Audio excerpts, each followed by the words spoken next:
Welcome everyone, and let me give you a warm introduction to the Modern C++ course for the 2021 edition. As you can see, this year we have a brand new setup to make the videos even more fun to you, to help you in the learning process. Let's get started with the first lecture. So in this lecture we are going to see rather a small introduction to C++, and I'm trying to motivate why we should learn C++ on first place. For the organization part of this lecture, so we typically have per week one lecture and one hands-on tutorial on the computers lab. So we will be doing in-person lectures, but you will have as a backup these videos, and also every Thursday on the lecture hall we will be doing the hands-on exercise, so you get to practice everything. So this course is rather practical, so it's really important you pay attention to put hands-on work on your homeworks, otherwise you're not really going to learn everything we want to teach you. So this course is basically split in two parts. The first part is going to be the lectures plus the homeworks, where we will give you 10 lectures approximately, where we will be teaching you some concepts and the basics of C++ programming, and we'll have 9 homeworks for you to work on to help you to learn the concepts we teach on the lectures. After you finish the first part, you move to the second part that is going to be working on a real project, and we're going to build a place recognition pipeline based on bag of visual words, and then this you can do in a group of 2 people. So basically first you will learn how to program in C++, and then you will put all this knowledge to work on the second part of the course, that is the final project, the bag of visual words. Typically this course is intended for 1 semester undergrad course or grad course, depending on where you are, and we typically calculate rather 180 hours per semester, meaning that you at least need to put 8 hours a week working on the lectures and on the homeworks assignments in order to make it through. So this is rather a suggestion, but it depends on how much skill you are in programming and how much previous knowledge of C++ do you have. So what we are going to learn in this course. So the first thing we're going to learn is how to work with Linux system, because Linux is nowadays the base of any kind of mobile robots or any computer vision application. So this is rather important for us, for you to learn. Also, you're going to learn how to write software that is written in modern C++. And as I will discuss later, I will call modern C++ wherever C++ code is written after 2011. Also, you will learn how to work with some core software development techniques, such as using CI, CD, like formatting tools, linters, and stuff you will probably use on your professional career after you finish your studies. So it's also really important to get to know the tools so you can have a smooth transition when you start working on real life projects. And lastly but not least, you are going to learn how to work with images using OpenCV, the C++ API of OpenCV that you will be using applied to build your bag of visual word projects. That is basically the final project of this course, the part 2. This is more or less the big schedule. So basically the lectures are divided in 4 parts. So the first part is going to be learning the basics, that this interaction lecture is going to be on this 2 weeks module, and then we're going to jump next week into work with build systems to let you learn once for all how to really build C++ projects. Then we will move to the second part, where Rodrigo Marcuzzi is going to be helping me to teach. That is the core C++ language, that is basically the syntax of the language and what you really need to know in order to program in C++. And lastly, the third part of the lectures is going to be the modern C++ part, where we will be teaching you cool techniques, object-oriented programming, some design patterns and generics programming using the most of this modern C++ tools. Lastly is the final project, that is the second part of the course. In this case it's part 4, where you will learn how to build a bulk of visual words pipeline by yourself. This is more or less the course content. If you go and check out the webpage, you will find all these topics. So this is rather a summary of what we are going to teach you on the 3 parts, so tools, the core C++, and the modern C++. So if you're more interested on what you're going to learn, you can go ahead and check the website of the course. The main philosophy of our course is basically that talk is cheap, show me the code. So basically I will be doing hands-on exercises and some hands-on examples here on my computer, so you can also get to know the concepts through coding. So this lecture in particular is going to be more talking, not that much coding, but in following lectures you will see me a lot coding and a lot involved with my computer. Also, part of the philosophy of the course is that you should get your hands dirty, and this basically means you must do the homework. So there's no way you can really learn how to bike by just watching YouTube videos. So at some point you will need to get your bicycle and start riding, and you will probably fall, and then you will get hurt and whatsoever. So in this course you also need to do the same.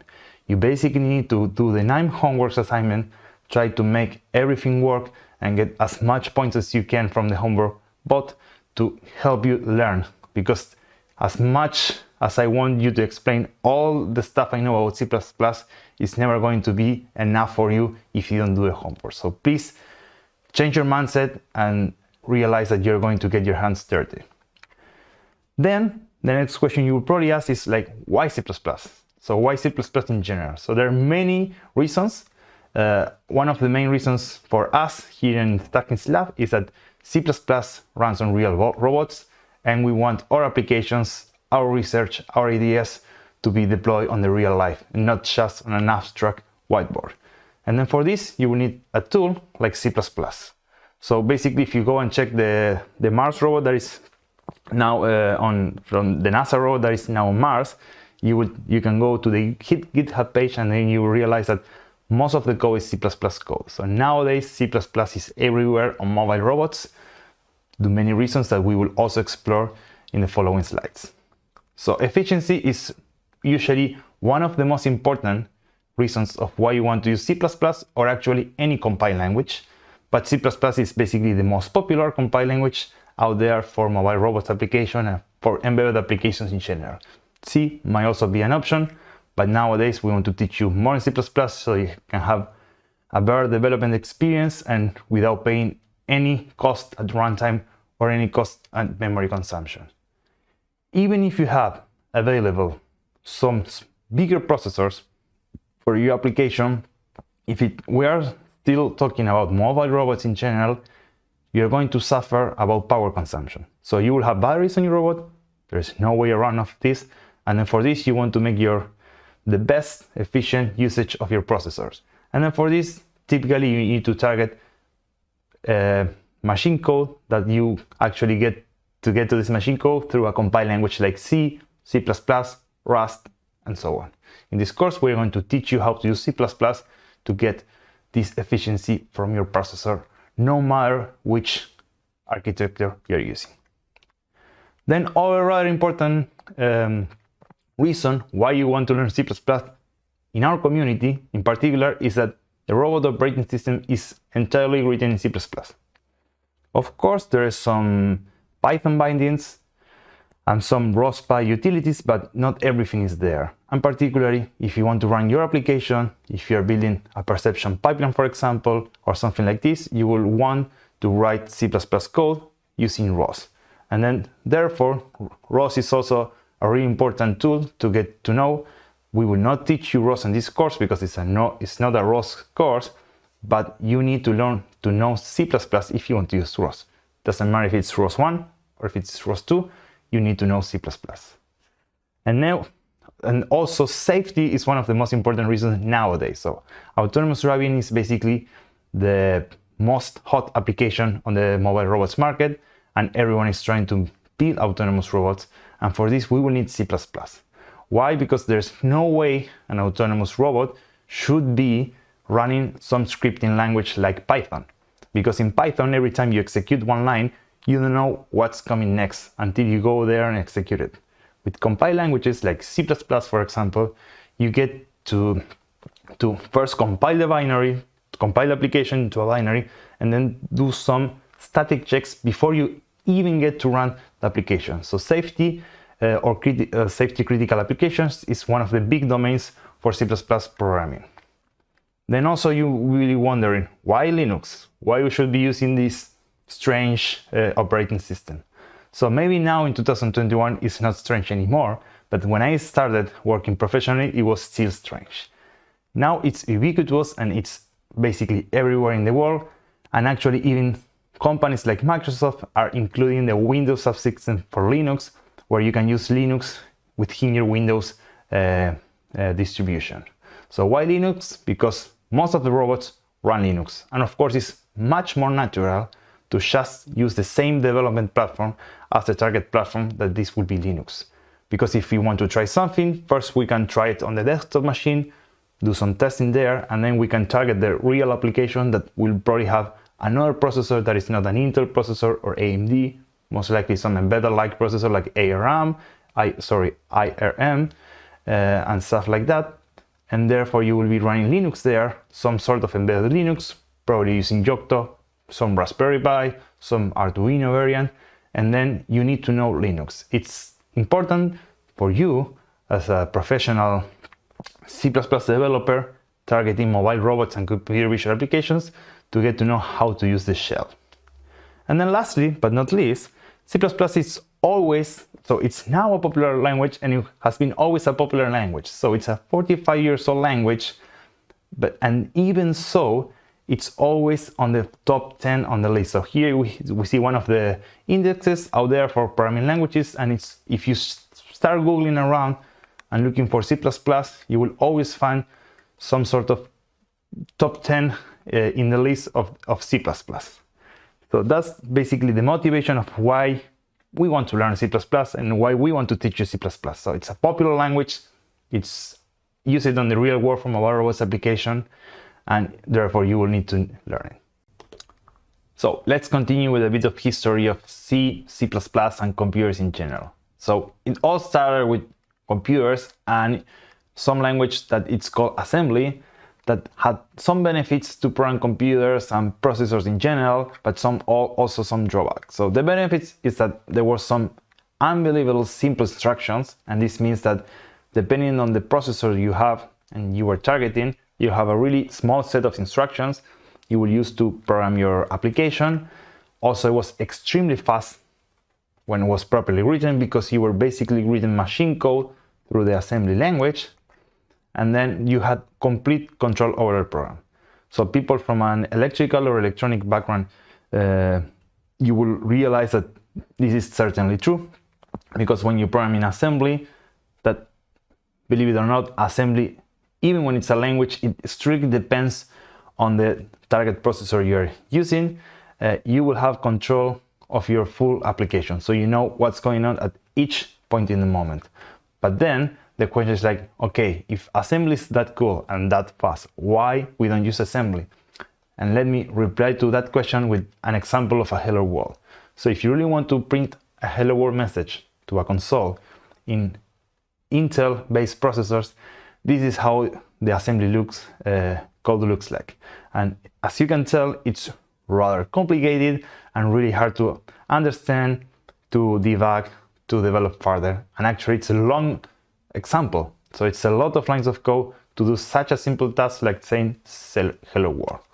So therefore, there are some drawbacks. So you need a lot of code to do simple tasks. Also, it's really hard to understand, and it's extremely unportable. The application you just saw for the hello world example only works on Intel processors. If you want to try this on a Raspberry Pi, it will not work. You will need to rewrite your entire application from scratch using the instruction set for that processor. So basically, we need a better language. And that's how C came to life.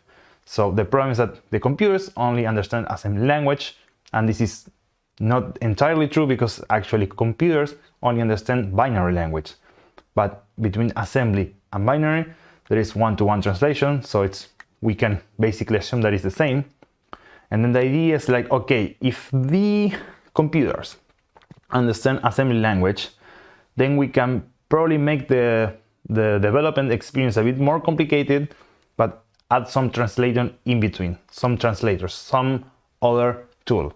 And this is the idea of the compiler. So the source code will be written in a much higher level language, something we can read more and understand more, but then you will need some second program that is going to be the compiler, and this additional tool will basically translate from your high level language to the assembly one. Of course, you might say, but now this is making everything more complicated, because instead of like writing the source code and then just run it on the processor, first we need to write the source code, then compile it to translate from our high-level language to the assembly code, and then run the applications. This is certainly true, but as you can see, if you compare any high-level application language with assembly, you realize that it's much easier even when you need to compile. So for you to know, I will be trying to repeat this idea on all my lectures, but C++ is a compile language, meaning that you always need to compile the source code you're writing.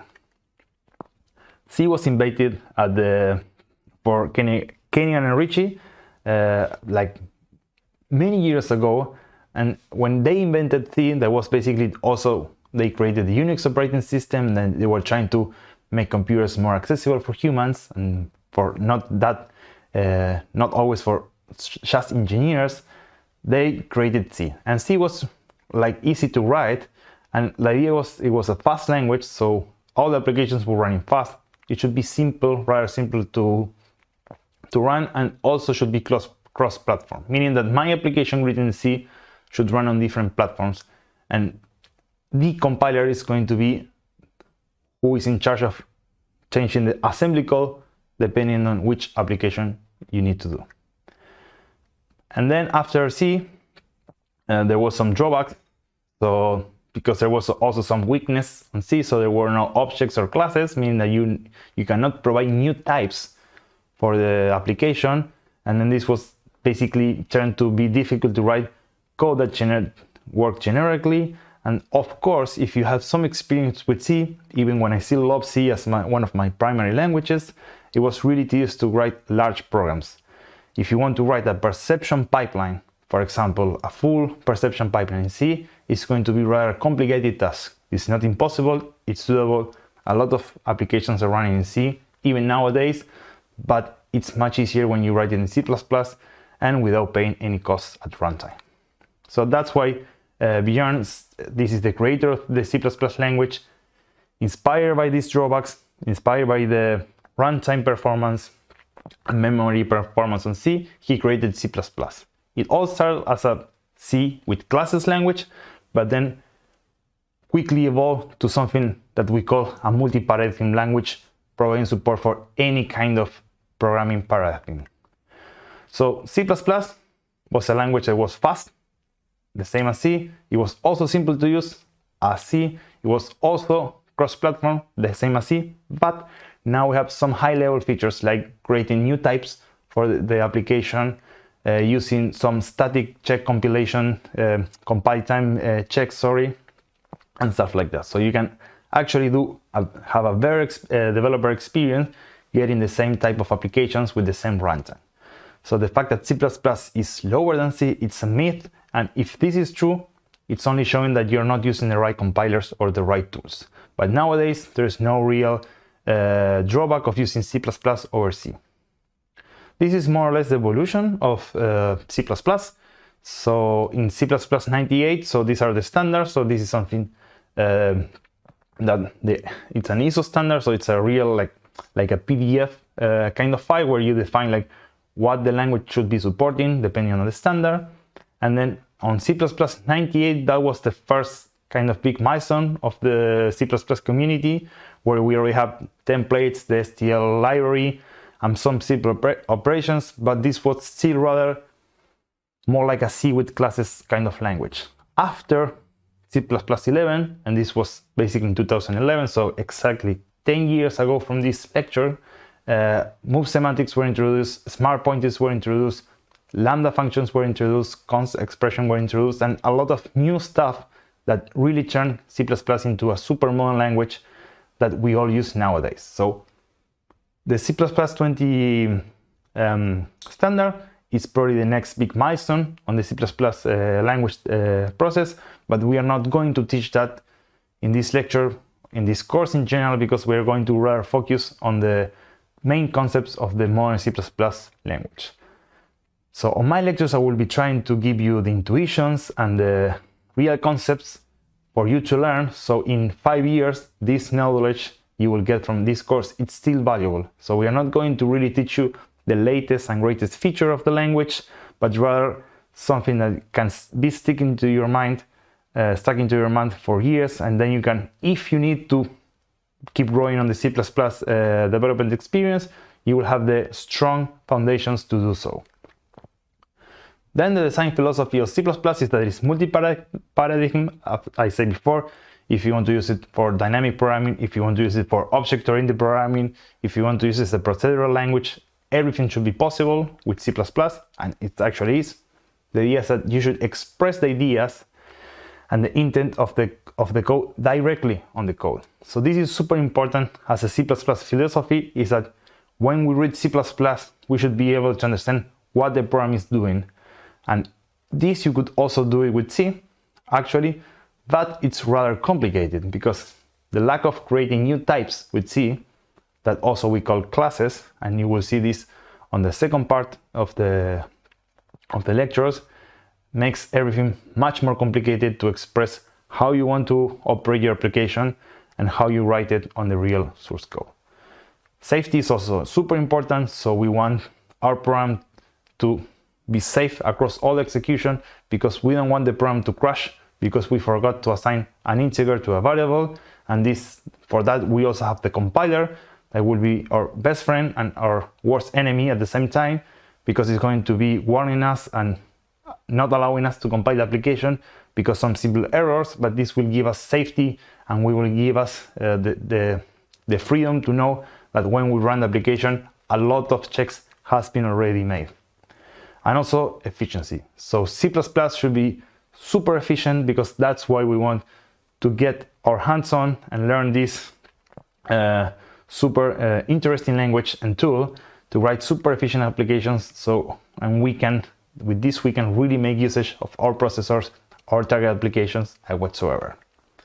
And then abstraction is the last and most important step of C++, because probably the rest could also somehow, except for the multi-paradigm, you can also get it from C, but you don't have the beauty of abstraction.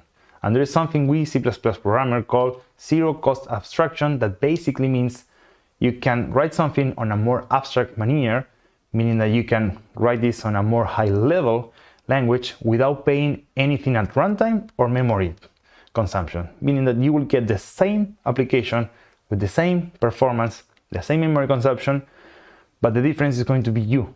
The programmer will be able to read, maintain, and have a better developer experience by using C++. So that brings us to C++. So before we dive into the first example of C++, I want to let you know that we won't teach you everything about C++. One of the main reasons is that I don't know anything about C++. And C++ is an evolving language, has been around for more than 45 years already, and then it's always changing. So we would rather show you a really small piece of C++ and also apply for computer visions and mobile robots. So don't expect to learn everything from C++. Don't expect to become a professional C++ developer within this one semester course. This is rather the starting point to get to your professional level as a C++ developer, if you want to do this on the future. Where we're going to write C++ code, that depends only on you. So there's some IDEs that I will not recommend. I invite you to go to the course website. There's a frequently asked questions there that you will get to know why I think IDEs are not the best for you to learn unless you really know what's going on. And then also you can use modern text editor. Visual Studio Code looks to be the most popular options nowadays, so I would recommend you to use Visual Studio Code. I don't use it on my professional programs, so I basically use Vim as my text editor, but the learning curve is super steep. So if you're not into Vim or Emacs, I would recommend you to stick with Visual Studio Code so you can really focus on the concepts of programming on C++ and not on how to use the text editor. So text editor sometimes lack of some tools like the build button or the run button, but the problem with these buttons is that behind there's a lot of magic going on. And in this lecture, you need to learn and understand what's going on behind that button. If after this lecture, this course in general, you really understand everything that is going on behind that button, then I would tell you, you're free to choose whatever IDE you prefer. But make sure to know that it's very unlikely that you will be able to use any of those IDEs with really, really big projects, that this tends to be true on most of real-life projects. So most of IDEs will basically block your computer, use all your memory just to search a few words. So it's a really common choice in the industry and also in academia to use just text editors that somehow provide some coding experience, like code highlighting, providing you with the terminal and stuff like this. And then let's check to the Hello World example. So this will be our first program, and I will code it right now for you, so you also get to know how to start off with this. So let's open my screen. So now you're seeing my screen. Basically, I'm using an Ubuntu-based distribution, Ubuntu 24. We will give you more details on which tools you will be using on the first hands-on tutorial and how to use Linux. So stay tuned for this tutorial that is coming, and it's basically the partner of this lecture. So the first thing I will do is to just open a terminal, and then I will go to a temporary directory on my computer, and then here I will create some directory. If you don't really know how to use the terminal, if you know how to use the shell, don't worry, you will learn how to do it on this course, but not on this lecture. The first hands-on, we will be discussing a bit more about how to use the Linux terminal, but for now, just stick with me. We'll be running some simple commands. So to create a new directory, we will use the make directory command, and then let's do hello world as the directory for creating our main application, and then let's cd into, so change directory into this directory, and then now we are going to open an instance of Visual Studio Code. There's many ways of doing this, so for now I will just open code like this, and then this will bring me a Visual Studio Code instance. Let me change the color theme so it's more nice and it's close to the slides. So let's pick the light plus, and then now let's go and check the Hello World example. So the first thing you will do is to create a new file that is basically untitled, and then the first thing you want to do with this file is to save it as a CPP file. So actually the extension .cpp is not really important, so no one is going to check this extension, but most of the tools and the text editors will basically be using this .cpp to realize if this is a C++ application or not. So the first thing we will do, is to include the iostream header file, iostream, and there's more to come about this on the build system lecture next week. So again, stay synced and stay tuned. And then what is inside here? iostream is basically just a file, a header file with some function declarations and whatsoever. The include statement is basically a copy-paste statement for the C processor. Again, we are going to discuss more about this on the build and tools lecture next week. So for now, let's pretend that this will bring you the power of interacting with the cout, that is basically the standard output of your system. In this case, it's going to be the terminal. And then everything will start with main. So main is going to be a function. This function name cannot be changed, so you cannot pick another name you like. Main is always the main function, and sorry for the redundancy, that when you run the C++ application, you will go and look for this point, and then you will enter here. So everything that is with the double slash is going to be a comment. So this is a comment, meaning that this doesn't change the behavior of your application. This is just basically ignore. And in order to bring a message to the standard output, we'll be using the cout that is under the namespace standard. So this std namespace is basically like a wrapper that inside here you will have a lot of elements you can use for your program, such as the cout. So if you see here, there is also giving me some suggestion, and with cout we can access the terminal output. And then here we'll put basically welcome to the modern C++ 2021 course. And then some C++ programmers or experienced programmers will hate me for this, but for now, when we print this message, we also need to print a new line character, and there's many ways of doing this, but just to keep the example simple, let's use the end line that is also part of the namespace standard. This will basically be the program that we're going to compile. How we compile this? You can open a terminal, so you can open a separate terminal or use the VS Code or whatever text editor you're using, and in this terminal we're going to compile this application.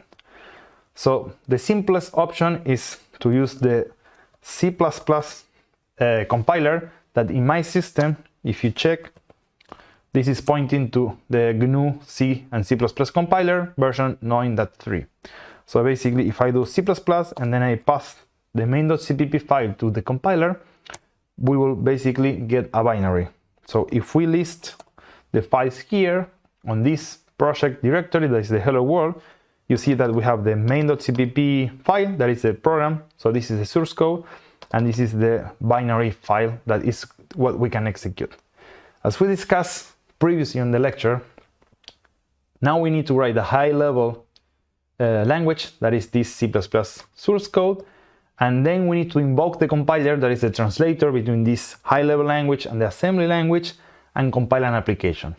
After this process has been finished, and then you will get to understand the whole building pipeline next week, we will have a binary that it's typically called a.out, and this is the standard, but we can change this name really easily.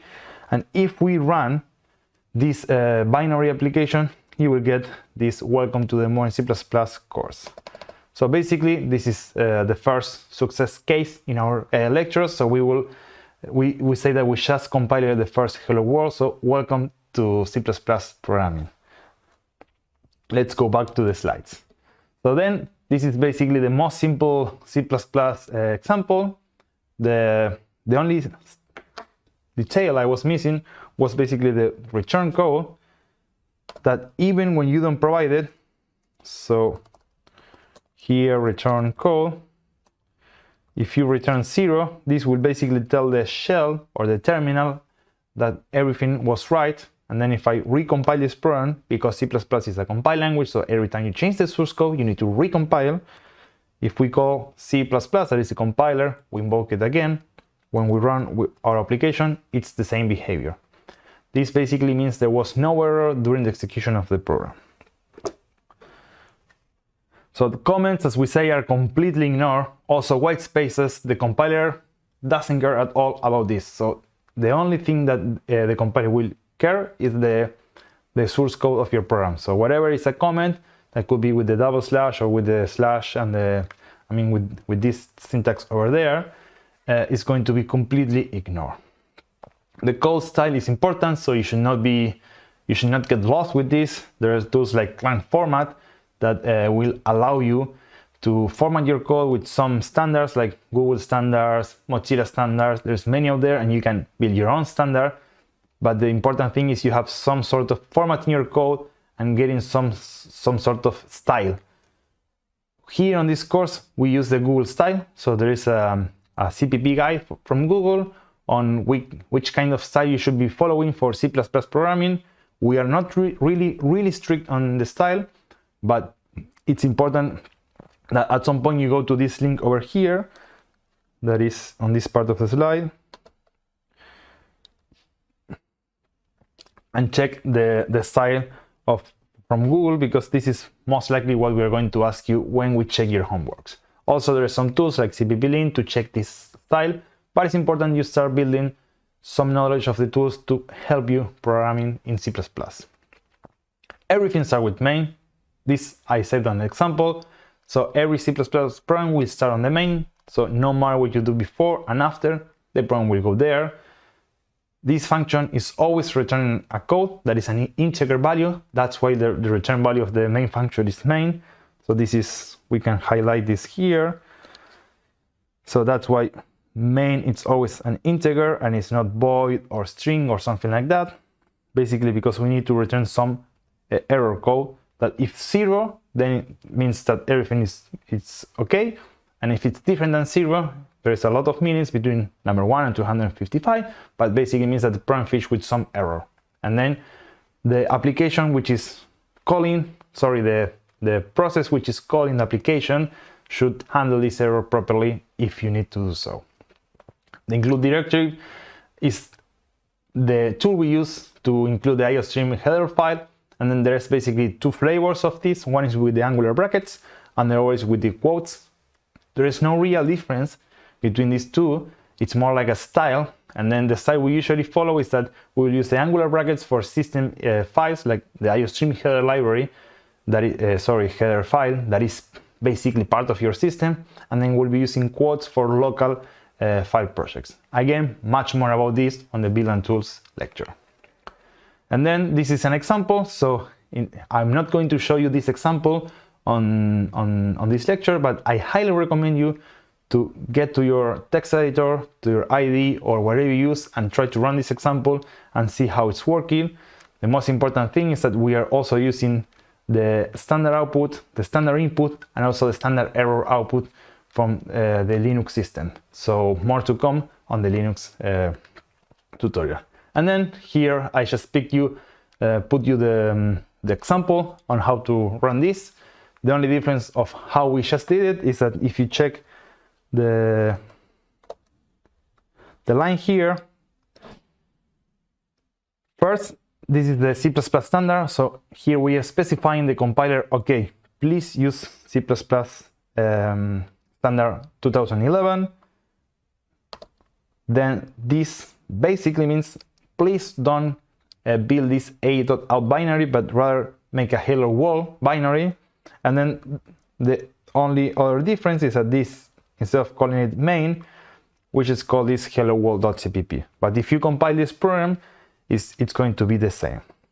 There is also a small error on the slides. So on previous year we were using Clang, now we're using GCC, but it's rather not so relevant for the learning process of this course. So please make sure you compile and run the hello world so you get to the first hands-on experience on C++. Then there's always, or I will try to always give you some video. There is this fun video, or rather fun video, like why you should learn how to program. So I would recommend you to go there and check it out. And also, we don't really follow any book on this course, but if there's a book or any book to follow, we'll be using the Beyond C++ book. That is basically the book written by C++ author himself. So this is basically the most relevant book bibliography. Of course, there's many really good books out there, but this will be probably the basic or the basis if you want to really buy a book or go for it. It's not something you should buy with a Kindle or with an ebook reader. It's rather a big book and with a lot of examples and information. It's more like a manual than like a text, like a novel you will read during the weekend. So make sure you understand this fact about this book. And then probably if you're not much into books, the best reference is CPP reference. So this is nowadays the most widely used on the community online reference, where you always will have some sort of examples for each concept you're looking for. So my recommendation would be never Google stuff about C++. First, go and check here. If you have some questions or something or some query for search, you can go into CPP reference and try to search even manually what you're looking for, because the explanations there are usually great. It will give you the concept right away. They are super short and self-contained, so it's much easier for you to understand than going through Google to a random Stack Overflow question with probably a wrong answer. And then these are the reference for this lecture, and thank you very much for your attention. Keep in mind that next week we're going to be watching the Build and Tools lecture, and homeworks assignment will be released after this week. So I hope you enjoyed the lesson, and thank you for staying with me until the end. And I hope you also enjoy the new media infrastructure we just built for you to make the learning process even more fun. Thank you very much.